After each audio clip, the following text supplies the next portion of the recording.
लगातार इस तरह की बातें सामने आती हों कि परीक्षा में गड़बड़ियां हैं, रिजल्ट में गड़बड़ी है। एक अभिभावक के तौर पर चिंता क्या होती है? हम तो छात्रों की आवाज़ सड़कों पर सुनते हैं। और ये बात मैं जब कह रहा हूं तो वाकई एक दर्द महसूस कर रहा हूं। मेरे बच्चे भी, झारखंड की बात छोड़ दीजिए, मैं पूरे परीक्षा सिस्टम की बात कर रहा हूं।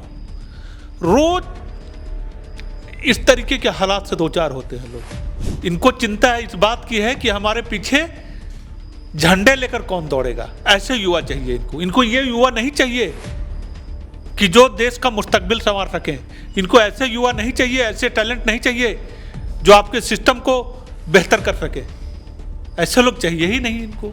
एक तरफ बीजेपी बता रही है कि हमारे दबाव में परीक्षाएं स्थगित हो गई, ये हमारी जीत है। अरे जीत है, युवाओं की हार है, जो परीक्षा महीनों से जिन्होंने जो मेहनत कर रहे हैं, जो कितनी रातें जला रहे हैं, कितना दिन है, जिनके माँ बाप कितनी उम्मीदों के साथ जिन्होंने अपने बच्चे पे उम्मीद लगा रखी है, उसकी परीक्षा कैंसिल हो गई। उस पर क्या गुजरता होगा? एक नीट का एग्जाम कैंसिल हुआ, कितने बच्चों ने आत्महत्याएं की।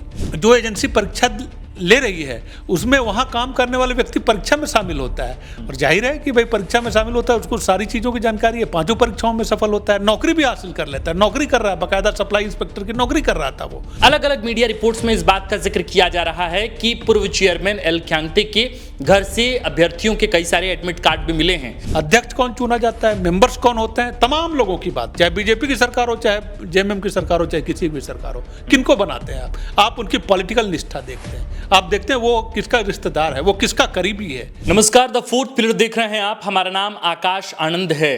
14वीं जेपीएससी के पीटी रिजल्ट के सामने आने के बाद ही पूरे झारखंड में इस बात को लेकर चर्चा हो रही थी कि क्या 14वीं जेपीएससी में सीटें बेची गई हैं। सवाल सरकार के समक्ष भी थी, सवाल दरअसल भारतीय जनता पार्टी भी, जो कि यहां विपक्ष में है, वो भी सवाल कर रही थी, सवाल अभ्यर्थियों के भी थे। और इसके बाद धड़ाधड़ एक्शन शुरू हुए। एक तो सबसे पहले जो परीक्षा एजेंसी है, उस एजेंसी के कार्यालय में छापे हुए। इसके बाद फिर खबर आई कि एल ख्यांगते, जो कि पूर्व चेयरमैन हैं, अब उनका इस्तीफा ले लिया गया।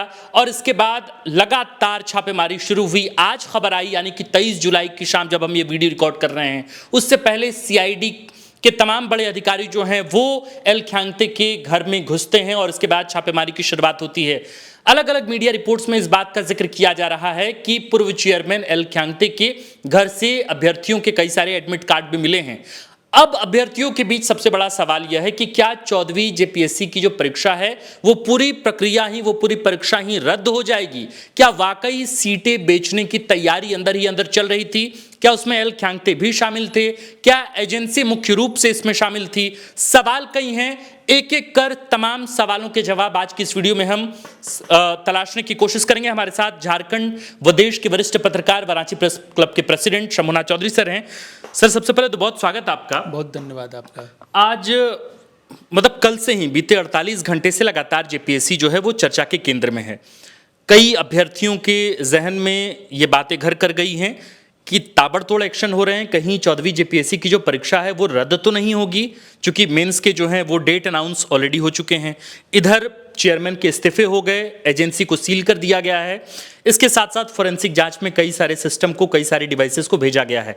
आज एल ख्यांगते के घर पे छापेमारी हुई है। मेरा पहला सवाल तो सर यही है, क्या 14वीं जेपीएससी की परीक्षा रद्द हो सकती है? इसकी संभावना है? देखिए, रद्द होगी या स्थगित होगी, फिलहाल तो स्थगित की गई है जी। जेपीएससी मेंस के अलावा 9 और परीक्षाएं, जैसे सिविल जजेस की परीक्षा होनी थी, एपीओ की परीक्षा होनी थी, और बाकी कई सारी परीक्षाएं होनी थी। वो 9 परीक्षाएं जिसका कैलेंडर जेपीएससी ने अभी हाल में घोषित किया था, वो तमाम परीक्षाएं स्थगित कर दी गई हैं अगले आदेश तक। अब ये परीक्षाएं कब होंगी, इसमें अनिश्चितता के बादल तो निश्चित तौर पर गहरा गए हैं, क्योंकि आयोग चेयरमैन विहीन हो गया है।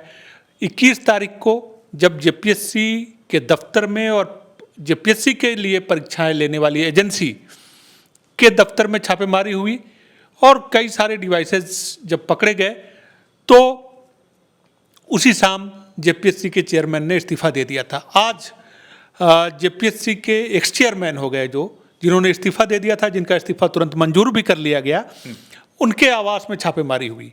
और ये आरोप है या संदेह है कि ये जो एजेंसी है, इसको परीक्षा के से जुड़े हुए 9 संवेदनशील काम, 8 से 9 संवेदनशील काम प्रश्न पत्रों की सेटिंग से लेके प्रश्न पत्रों को पहुंचाने, उनकी जांच, उनकी कोडिंग, तमाम तरीके के जो काम होते हैं ये एक ही एजेंसी को सौंपे गए थे। सामान्य तौर पर इन तमाम कार्यों के लिए अलग अलग तरीके की एजेंसियां हायर की जाती हैं, लेकिन एक ही एजेंसी को पूरा प्रोसेस उसके हवाले कर देना ये संदेह के घेरे में था।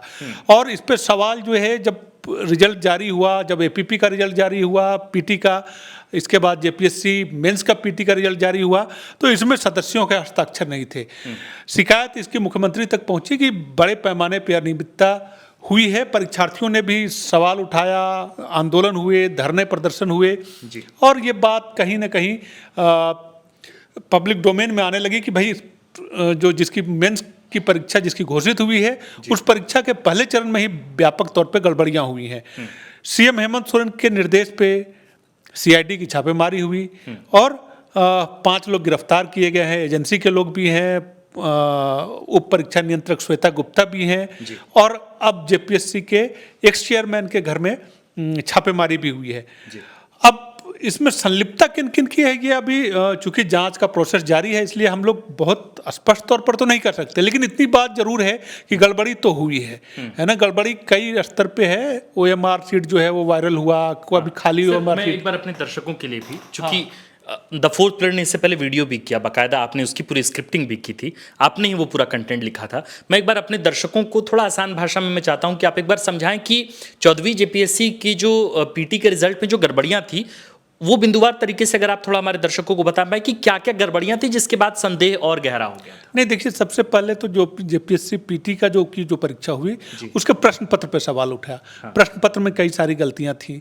ठीक है, कई बार आजकल बड़ी बड़ी परीक्षाएं होती हैं, नीट की परीक्षा में भी, जेईई की परीक्षा में भी कई बार 1-2 क्वेश्चन गलत हो जाते हैं, उनको बाद में रेक्टिफाई किया जाता है या उनके लिए कॉमन मार्किंग की सुविधा जो है वो तय की जाती है। लेकिन यहाँ कई सारी गड़बड़ियाँ थी, इतनी गड़बड़ियाँ थी कि जिनको स्पेलिंग मिस्टेक से लेकर तथ्यात्मक गड़बड़ियाँ तक तो पहली ये थी। खैर ठीक है, अगर उसको ठीक किया, फिर आंसर की जो जारी किया वो भी, उसमें भी बहुत सारी गड़बड़ियाँ पकड़ी गई, आपत्तियाँ मांगी गई। इसके बाद दूसरी बार जो आंसर की जारी किया उसमें भी बहुत सारी गड़बड़ियाँ पकड़ी गई। ठीक बात। इसके बाद एक ओएमआर सीट वायरल हुआ, कहा गया कि एक परीक्षार्थी ने 48 ही उसका खाली ओएमआर सीट जो है वो उसने एग्जाम हॉल में छोड़ दिया था। बाकी उसके बाद उसने जिस ओएमआर सीट की मार्किंग हुई उसमें सारे के सारे क्वेश्चन सही है, तो यहीं से संदेह गहराने लगा। और कट ऑफ अच्छा, फिर इसके बाद विवाद था ही, इसके बीच रिजल्ट जारी कर दिया गया बगैर कट ऑफ के। हाँ, बगैर कट ऑफ मार्क्स की किस कैटेगरी में कितना मार्क्स पे सिलेक्शन हुआ पीटी में, इसकी जानकारी नहीं। 2000 से ज़्यादा परीक्षार्थियों को सफल घोषित किया गया और सवाल यहीं से उठने लगा, उस पर किसी सदस्य का हस्ताक्षर नहीं था। तो ये गड़बड़ियाँ थी जिसको लेकर सवाल उठने लगा। और फिर इसी बीच खबर आई कि जिस एजेंसी को परीक्षा लेने की जिम्मेदारी थी, वो एजेंसी TDPL, वो ब्लैकलिस्टेड है झारखंड में भी। अच्छा। झारखंड में भी JSCC ने उसको ब्लैकलिस्ट करके रखा है। अब बताइए कि 2 परीक्षा लेने वाली 2 प्रमुख संस्थाएं हैं, इसी सरकार की एक एजेंसी ब्लैकलिस्ट कर देती है, संस्था जो है ब्लैकलिस्ट कर देती है, और इसकी खबर जेपीएससी को नहीं है क्या? इसके बावजूद अगर ब्लैकलिस्टेड एजेंसी को काम सौंप दिया जाता है, और एक काम नहीं, परीक्षा लेने के तमाम 8 काम, क्वेश्चन की सेटिंग से लेकर एडमिट कार्ड से लेकर तमाम तरीके, तमाम अलग-अलग चरण हैं। हाँ, अलग-अलग चरण है, वो एक ही एजेंसी को सौंप दिए गए। तो एजेंसी पे सवाल उठने लगा। फिर पता चला कि एजेंसी का एक मार्केटिंग मैनेजर था, उसने 5 परीक्षाएं दी थी, 5 परीक्षाओं में वो सफल हुआ। अब बताइए, जो एजेंसी परीक्षा ले रही है उसमें वहाँ काम करने वाले व्यक्ति परीक्षा में शामिल होता है, और जाहिर है कि भाई परीक्षा में शामिल होता है, उसको सारी चीज़ों की जानकारी है, 5 परीक्षाओं में सफल होता है, नौकरी भी हासिल कर लेता है, नौकरी कर रहा है, बाकायदा सप्लाई इंस्पेक्टर की नौकरी कर रहा था वो, तो उसकी गिरफ्तारी होती है। गड़बड़ी के पुख्ता सबूत तो हैं, इसमें कोई दो राय नहीं है। और केवल इसी परीक्षा में नहीं, बाकी और परीक्षाओं में भी गड़बड़ी की तमाम शिकायतें हैं। अदालत में भी मामला पहुंचा है, आज भी अदालत में सुनवाई हुई है। एक अभ्यर्थी पहुंचा है, उसने हाई कोर्ट में याचिका दायर की है और परीक्षा को रद्द करने की मांग की है। देखिए, 2 बातें हैं जी। एक तो ये है कि अब आप कह रहे हैं कि सीआईडी की छापेमारी हो रही है, गड़बड़ी पकड़ी जा रही है, पकड़ी जाएगी, कल्प्रीट भी हो सकता है पकड़े जाएं। दोष साबित करने की प्रक्रिया बहुत लंबी है। अभी पहली और दूसरी जेपीएससी में भी जो लोग अभियुक्त थे जो गड़बड़ियां हुई, 9 परीक्षाएं ऐसी हैं जिसकी जांच सीबीआई के हवाले है। उन सीबीआई जांच का भी कुछ पता अभी तक कुछ नहीं पता है। अलग अलग चार्जशीट फाइल हुआ है, सब कुछ है, लेकिन सजा मिलते मिलते कई अफसर रिटायर हो गए जो चार्जशीटेड हैं, जिन पे चार्जशीट हुआ है। कई अफसर रिटायर हो गए या रिटायर होने के करीब पहुंच रहे हैं। तो आप बताइए कि इन जांचों का हश्र क्या होता है।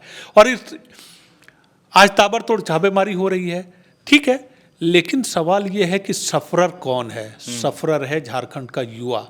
अब आप कह देंगे कि ठीक है ये परीक्षा रद्द हो जाएगी, क्या इससे न्याय हो जाएगा? एक तरफ तो आप कहते हैं कि न्याय हो सकता है, लेकिन दूसरी तरफ अन्याय भी हो रहा है जिन्होंने अपनी जवानी झोंक दी है परीक्षा की तैयारियों में। कई छात्र ऐसे हैं जो जेन्युइनली भी सफल हुए हैं, ऐसा नहीं है कि 100% है। उनका क्या दोष है? जिन्होंने वर्षों बरस जो है इंतजार में झोंक दिए कि हाँ अपने राज्य में सर्विस कमीशन की परीक्षा होगी, सिविल सर्विस की परीक्षा होगी या तमाम परीक्षाएं होंगी। आप बताइए कि यहाँ पे सिविल जजेस के एग्जाम होने हैं, 4 साल तक अदालती प्रक्रिया में अटका हुआ है मामला।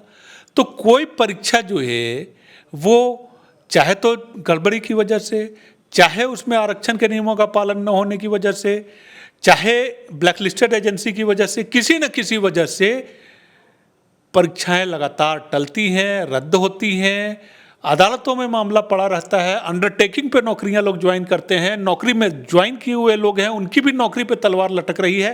तो ये तमाम चीज़ें जो हैं, इसका सफरर अल्टीमेटली झारखंड का युवा है। वो लोग अब सोचिए कि एक नौकरी हासिल करना, एक सरकारी नौकरी कितनी बड़ी उम्मीद होती है, और उस उम्मीद के साथ कितना बड़ा खिलवाड़ हो रहा है झारखंड में। चाहे मैं किसी सरकार को बरी नहीं कर रहा, तमाम सरकारें, आप शुरुआत से जेपीएससी से लेकर के हेमंत सोरेन के कार्यकाल, तमाम सरकारों में पहले चेयरमैन तो जेल गए थे, उनको सजा हुई बाकायदा।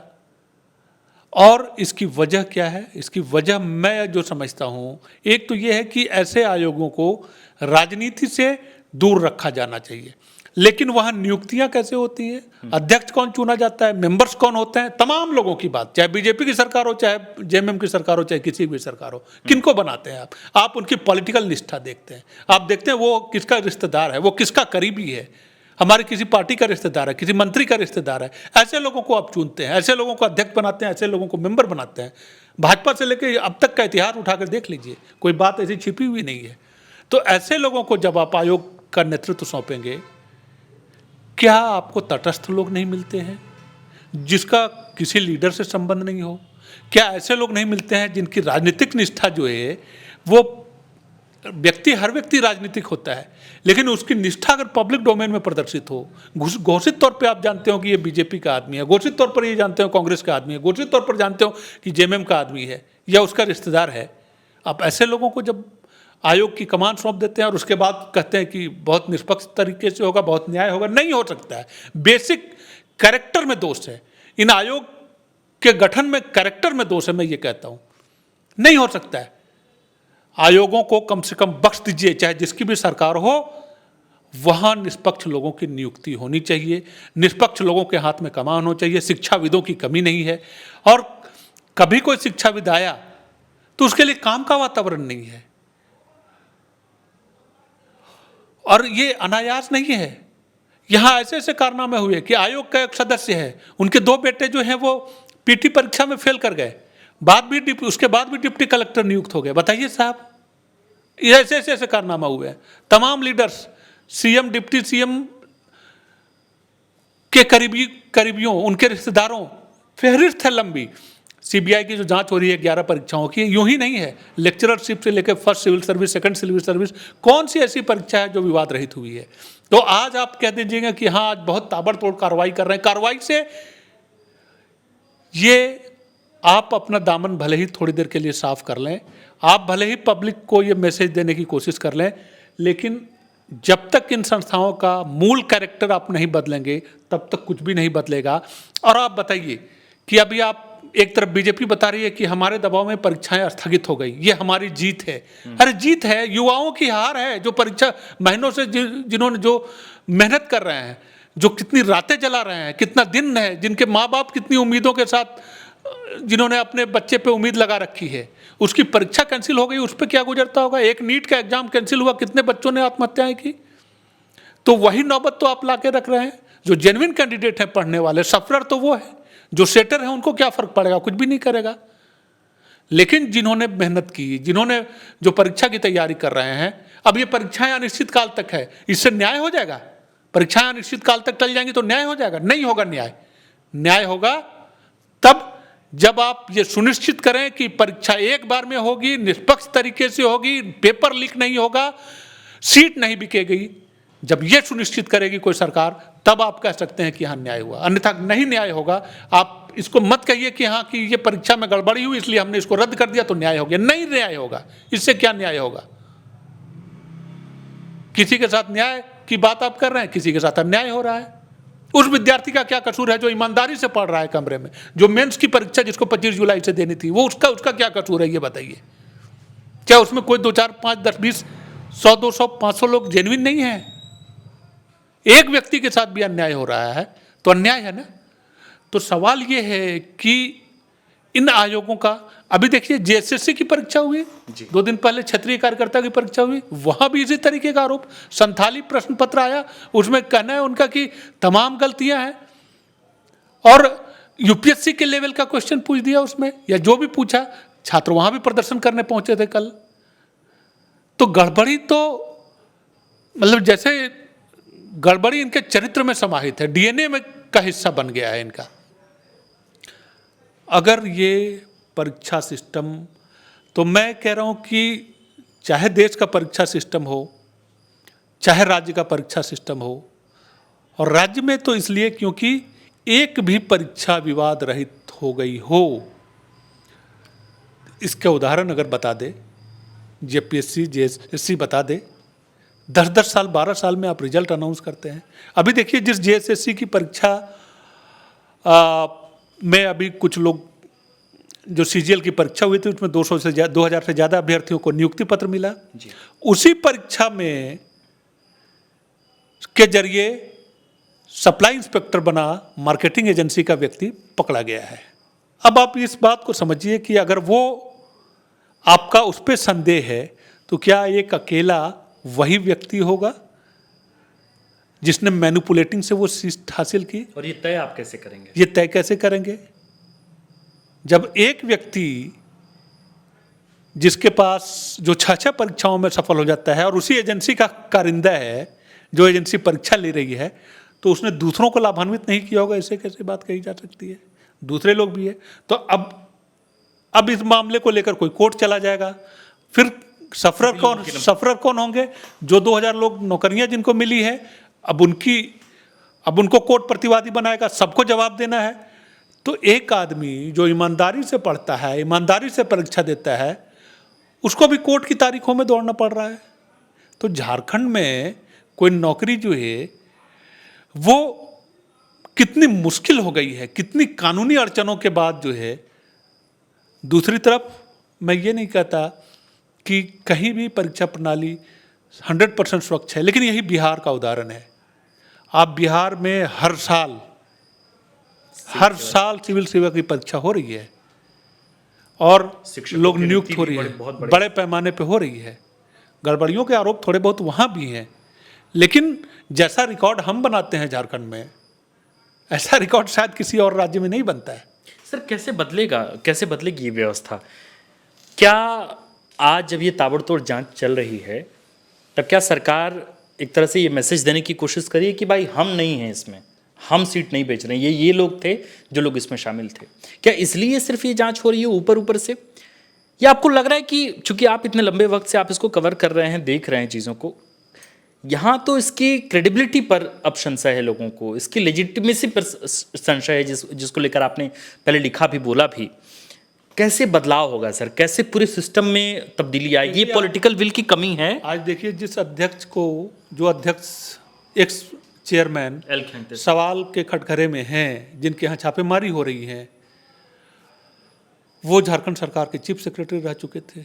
सुखदेव सिंह जैसे जो एक ईमानदार अधिकारी के तौर पे छवि रखते थे, जिनका करियर जो है वो अपेक्षाकृत, तमाम आप किसी से पूछेंगे, तमाम दलों के लीडर से पूछेंगे तो उनका करियर कम से कम बेदाग रहा। उनको हटा के चीफ सेक्रेटरी बनाया गया था। उन पे क्या आरोप था कह नहीं सकते। अब ये चीफ सेक्रेटरी रहे, चीफ सेक्रेटरी के तौर पे सरकार इनके काम से संतुष्ट हुई, रिटायरमेंट के बाद इनको एक नया तोहफा मिला, जेपीएससी का चेयरपर्सन बना दिया गया, चेयरमैन, और अब वही सवालों के कटघरे में है। तो सवाल ये है कि चूक कहाँ हो रही है, और अल्टीमेट जिम्मेदारी जो है वो कहीं ना कहीं गवर्नेंस पे जाती है। या तो हम एक व्यक्ति को जिम्मेदारी सौंप के निश्चिंत हो जाते हैं, निगरानी का हमारा सिस्टम नहीं है, या छोटी मोटी शिकायतें मिलती हैं तो उस समय हम अलर्ट नहीं होते हैं, और लास्ट समय में अब सोचिए कि जेपीएससी पीटी की परीक्षा कब हुई, रिजल्ट कब आया, परीक्षा कब हुई, रिजल्ट कब आया, और रिजल्ट के कितने दिनों के बाद जो है उसी दिन दूसरे दिन से सवाल उठ रहा था, परीक्षा का मेंस का डेट अनाउंस हो गया। अब जिन्होंने पूरी तैयारी कर ली थी, अब क्या करेंगे वो छात्र, ये बताइए, वो छात्र क्या करेगा? वो किसी दीवार से लग के सिसक रहा होगा, इसको देखने की फुर्सत किसको है? वो तकिए में मुँह छिपा के रो रहा होगा, जिसको उम्मीद होगी कि हाँ अब जो है वो मैं सरकारी नौकरी के करीब पहुंचने वाला होगा, जिसको अपनी मेहनत पे भरोसा होगा, जिसको अपने टैलेंट पे भरोसा होगा, उसका दर्द कौन समझेगा? और ये समझने को कोई तैयार नहीं है। पूरे सिस्टम में दोष है, सिस्टम में घुन लग चुका है। स्थिति ये है, तो किसी व्यक्ति पे बात करने के बजाय पूरे सिस्टम पे बात करनी चाहिए। ये सिस्टम भी बड़ा दोषपूर्ण हो गया है, और अगर इस दोषपूर्ण सिस्टम को हम बदलने की कोशिश नहीं करेंगे, गवर्नेंस का मॉडल नहीं बदलेगा इन संस्थाओं को लेकर, जैसे कि मैंने शुरुआत में बात कही कि भाई आयोगों को कम से कम आप निष्पक्ष रहने दीजिए, आयोगों में कम से कम राजनीतिक नियुक्तियां मत कीजिए, आयोगों में राजनीतिक निष्ठा वाले लोगों को मत भरिए। क्या मजबूरी है कि वहां किसी लीडर के रिश्तेदार को मेंबर बनाते हैं? क्या मजबूरी है कि वो किसी संगठन से जुड़ा हुआ व्यक्ति है, राजनीतिक या गैर राजनीतिक संगठन जिसकी राजनीतिक निष्ठा साफ तौर पर जाहिर है, उसको आप मेंबर बनाते हैं? ऐसे तमाम उदाहरण हैं, आज से लेके पूरा जब से फर्स्ट जेपीएससी से लेके, या जब से जेपीएससी बना है तब से लेके, कभी आप उस संस्था को निर्दोष नहीं रहने देते हैं, राजनीति रहित रहने नहीं देते हैं, और उसके बाद कहते हैं कि हम जनता के साथ न्याय कर देंगे। रघुवर दास सरकार रही इससे पहले, आज की सरकार है, या आज की गड़बड़ियों के लिए आपकी जिम्मेदारी। इससे पहले रघुवर दास की सरकार रही, 5 साल कोई कमीशन की परीक्षा नहीं हुई। तो बताइए, उम्र जो है वो किसने गंवाई नौकरी की आस में? तो गुनहगार तो सारे लोग हैं। आज बीजेपी वहाँ दफ्तर पे चढ़ाई करने पहुंची थी, कांग्रेस आज बीजेपी के दफ्तर पे चढ़ाई करने पहुंची थी, कल बीजेपी पहुंची थी जेपीएससी और कांग्रेस के दफ्तर पे, दोनों एक दूसरे को मुजरिम ठहरा रहे हैं। मुजरिम सब लोग हैं, सारे लोग मिले हुए हैं, सब मिले हुए हैं जी। ये बात अगर इन लीडरान के लिए कही जाए तो अतिशयोक्ति नहीं होगी। बहुत कम ऐसे मरहले, बहुत कम ऐसे मौके होते हैं जब आप एक पत्रकार से बातचीत नहीं कर रहे होते हैं, आप एक अभिभावक से भी बातचीत कर रहे होते हैं। ये दर्द या ये जो सिसकियां हैं वो सिर्फ अभ्यर्थी की नहीं है जो मेंस की परीक्षा लिखने की तैयारी में जुटे थे, ये उनके अभिभावकों के, उनके माँ पिताजी, उनके बाबूजी के भी सिसकियां हैं, या उनकी चिंताएं हैं, या उनकी भ्रिकुटी अभी तन गई हैं क्योंकि लगातार छापे चल रहे हैं कि अब हमारे बच्चे का क्या होगा। ये मैं निजी तौर पे कह रहा हूँ कि शंभुनाथ सर के साथ हमने सैकड़ों वीडियो किए हैं, लेकिन मुझे लगता है कि आज का यह वीडियो झारखंड का हर अभ्यर्थी देखेगा, झारखंड का हर बच्चा देखेगा। इसलिए देखेगा क्योंकि आज किसी को बचाने की कोशिश नहीं हुई, किसी के पक्ष लेने की कोशिश नहीं हुई है।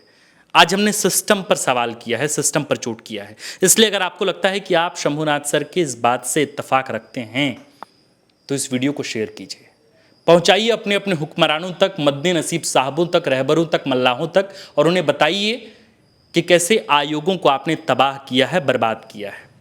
और सिर्फ ये बात मुख्यमंत्री हेमंत सोरेन के कार्यकाल की नहीं है, ये बात बाबूलाल मरांडी के पहले सरकार से लेकर अब मुख्यमंत्री हेमंत सोरेन के कार्यकाल तक में ये तमाम सवाल खड़े हो रहे हैं। और इसलिए आज की इस वीडियो को आप खुद भी देखिए, अपने व्हाट्सएप ग्रुप्स तक भी पहुंचाइए, और हम सब आपकी पीड़ाएं समझ सकते हैं कि आप सब किस उधेड़बुन में हैं, आप सबकी व्यक्तिगत चिंताएं कितनी हैं।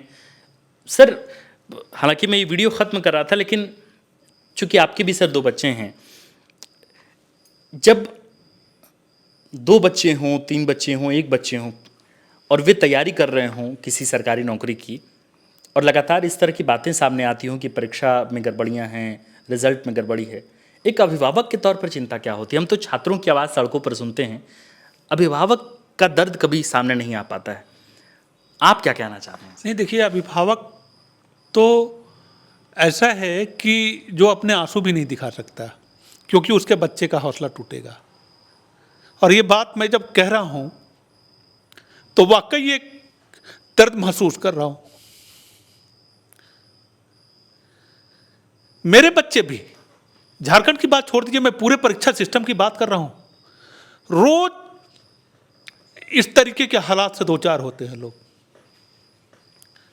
बच्चों का भविष्य आपने क्या करके रख दिया है?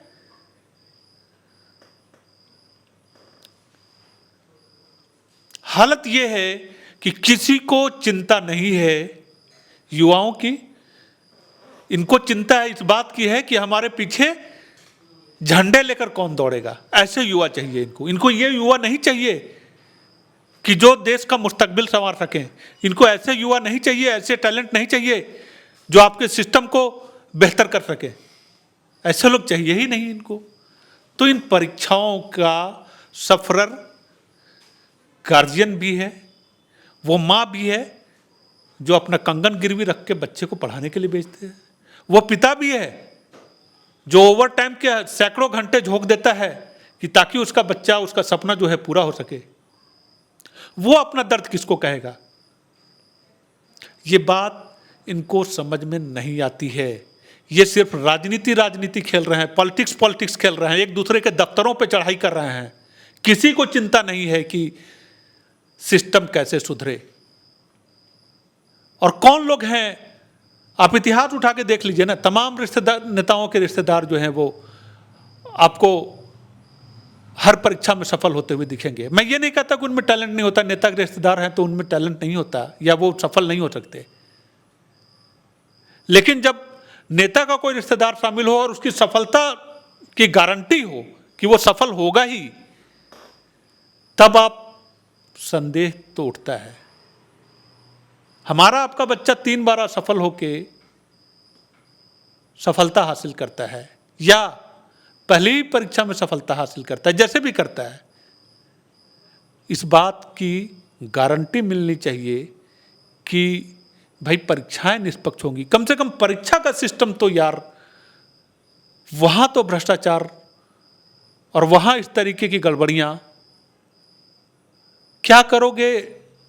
इन बच्चों का भविष्य बेच के जो पैसा कमाओगे, तुमको लगता है कि बहुत सुकून से रह लोगे? क्या करोगे ऐसे पैसों का? राजनीति के अलावा कोई और पेशा चुन लेते, कोई और कर लेते। मैं इसलिए कह रहा हूं राजनीति की बात, क्योंकि सारा सिस्टम जो है वो राजनीतिक बना के रख दिया आपने। परीक्षा का सिस्टम, वहां तो राजनीति नहीं होनी चाहिए। परीक्षा लेने वाली एजेंसियों का और बाकी चीजों का। चाहे दिल्ली में पीट रहे हैं छात्रों हो, लोग कह रहे हैं कि वो बिना पढ़ने लिखने वाले युवा हैं। ऐसे युवा हैं जो जिनको पढ़ाई से मतलब नहीं है, ऐसे लोग वहां पे आंदोलन कर रहे हैं सड़कों में। क्या वाकई वही युवा है? और जो आपके झंडे लेके आपके पीछे दौड़ेंगे, वो जो है वही असली युवा है, वो बहुत मेधावी युवा है। आपको वही फौज चाहिए जो आपको जिंदाबाद करे, जो नारे लगाए आपके पक्ष में। ऐसे अभी आप देख लीजिएगा कि ऐसा उन्माद इस देश ने देखा है कि कहीं किसी के धर्मस्थल पे लोग झंडा जगाते हुए, ऐसे युवा, उस पर गोली चल जाती है, ऐसे लोग मारे जाते हैं। उन युवाओं के लिए लड़ने के लिए तैयार हो जाते हैं। आप कहते हैं फलाना ये हो गया। हम लोगों ने देखा है ना, ऐसी घटनाएं हुई हैं कि एक युवा है, किसी के धर्मस्थल पे जाके अपने धर्म का झंडा जो है गाड़ने को तैयार हो गया, उसको गोली लगी, उसके लिए लड़ाई लड़ने को आप तैयार है। लेकिन जिन 21 छात्रों ने आत्महत्याएं कर ली नीट की परीक्षा कैंसिल होने के तनाव के कारण, उसका आंसू पोंछने कोई गया क्या? किसी को चिंता हुई क्या? देश के किसी हुक्मरान ने पूछा क्या? जब आप नहीं पूछते हैं और कहते हैं कि छात्रों को राजनीति से दूर होना चाहिए, जो पढ़ने वाले युवा हैं वो तो सफल हो गए, और वही लोग हैं कि जो नहीं पढ़ने वाले हैं वही लोग हल्ला मचा रहे हैं। वाह साहब, तर्क है। देखिए, आप सिस्टम नहीं सुधारेंगे, आप पेपर लीक नहीं रोकेंगे, सारा दोष उन्हीं छात्रों पे मर देंगे। वो घर में बैठा रहे, परीक्षा एक उसका पेपर बेच दीजिए आप, और वो चुपचाप अपने घर पे बैठा रहे, परीक्षा बिक जाए, उसको नियति मान के संतोष कर ले, फिर अगली बारी की प्रतीक्षा करे। वाह साहब। और उसको करार दीजिए आपकी होड़दंगी युवा है, उसको करार दीजिए कि वो जिहादी युवा है, या किसी भी तरह का तमाम तरीके की संज्ञाएं आप दे रहे हैं। इसी झारखंड के एक छात्र ने सीबीएसई के मार्किंग सिस्टम में गड़बड़ी पकड़ी ना, उसको क्या क्या नहीं किया, पाकिस्तानी तक कहा गया, करार दिया गया। सार्थक सिद्धांत नाम है संभवतः उस बच्चे का। उसने जब टेंडर का स्कैम निकाल दिया पूरा सीबीएसई का, और इसके बाद भी आपकी आंख नहीं खुलती है। और वैसे युवाओं के लिए, वही युवा आंदोलित है, और ऐसे युवाओं के लिए आप उनको पाकिस्तानी की संज्ञा से नवाज रहे हैं। चाहे झारखंड हो, चाहे देश की बात हो, कहीं की बात कर लीजिए आप। संभवतः आज की इस बातचीत को केवल झारखंड के नहीं बल्कि देश के युवा, देश के अभ्यर्थी भी सुनेंगे, क्योंकि आज का जो हमारा कंसर्न है वो सिर्फ ये नहीं है कि पेपर लीक हो गए या 14वीं जेपीएससी के पीटी परीक्षा के रिजल्ट में गड़बड़ियां हैं, बल्कि हमने पूरे डिस्कोर्स पर बातचीत की है, मुख्य मुद्दे पर बातचीत की है। और मुद्दा ये है कि जो पूरा आयोग है, जो पूरा सिस्टम है, जो पूरी व्यवस्था है, वो किस तरीके से केंद्रीकृत हो गई है, वो सेंट्रलाइज्ड हो गई है, और वहाँ राजनीतिक व्यक्तित्व के चेहरे जो हैं वहाँ स्थापित कर दिए गए हैं। संभवतः यही सबसे बड़ी वजह है जिसकी वजह से लगातार सवाल उठते रहे हैं, चाहे वो नीट का मसला हो, चाहे जेपीएससी का। ये आज का ऐसा विषय रहा जिस पर एक अभिभावक के तौर पर शंभुनाथ सर के आंख से आंसू भी छलके, एक पत्रकार की हैसियत से, एक बेटे की हैसियत से भी, एक लड़के की हैसियत से भी, एक पिता का दर्द क्या हो सकता है, इस बिना पर मेरे भी आंख जो हैं वो गीले हुए। हम अपने आंसू को भुनाने नहीं आए हैं, हम नहीं चाहते कि इस पर कोई व्यूअरशिप हो। हम चाहते हैं कि झारखंड के अभ्यर्थियों पर बात हो, उनके तमाम समस्याओं का समाधान निकाला जाए। ये सिर्फ बयानबाजी करने से, झंडा लेकर सिर्फ एक दूसरे के दफ्तरों को घेर लेने से इस समस्या का समाधान नहीं होगा।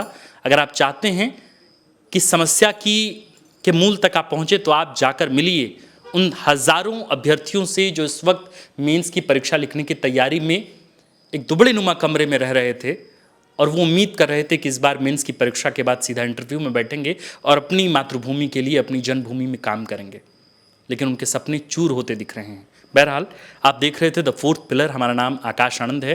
कैमरे के पीछे हैं मनीष, और हमारे साथ बातचीत करने के लिए मौजूद थे झारखंड के वरिष्ठ पत्रकार, वाराणसी प्रेस क्लब के president Shambhunath Chaudhary sir. Sir, शुक्रिया। बहुत धन्यवाद आपका।